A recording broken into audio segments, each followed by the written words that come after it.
When my father returned home from Afghanistan, he told me about dust, the way it swallowed a country and caked onto the windows of his bee hut. He said it was better that way. So you could imagine yourself to be somewhere else. But not all of us have this luxury. Some of us cannot help but witness the war outside of our bedrooms. Not all of us can imagine ourselves anywhere other than Fruitvale Station.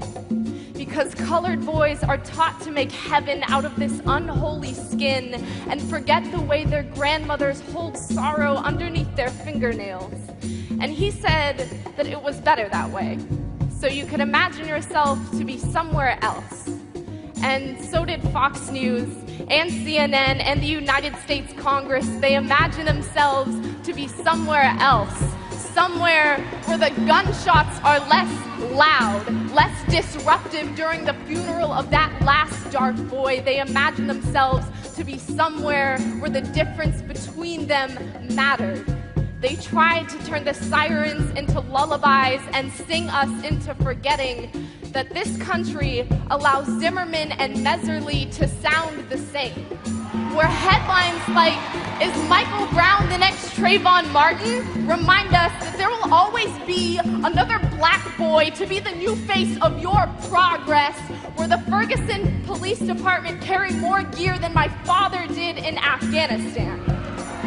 And I imagine myself to be somewhere else, somewhere where writing about this makes a difference because guilt is a burning city underneath my skin when I write poems about experiences that I have never had and knives that have never been dragged across my own flesh.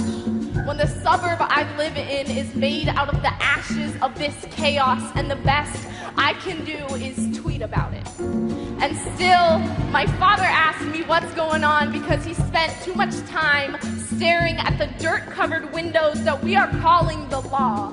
And I ask myself what's going on because I am tired of watching men unhinge their jaws and swallow my sisters.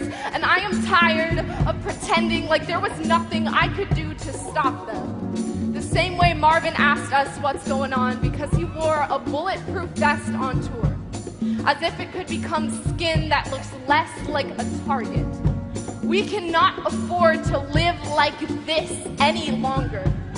We cannot walk with our heads bowed like Master, like we haven't run fast enough from the time when people of color were considered property to march on. Not all of us have this luxury of creating heaven out of tear gas. Some of us cannot help but fall victim to war. Not all of us can imagine ourselves anywhere other than in our own skin. And it is important for you to know that I should not have written this poem, because the boys and girls in this poem are not me, and I have seen their breath taken out of them so many times. I do not want to make revolution out of the sons and daughters that we lost. Instead, I want to make revolution out of the sons and daughters that we still have left.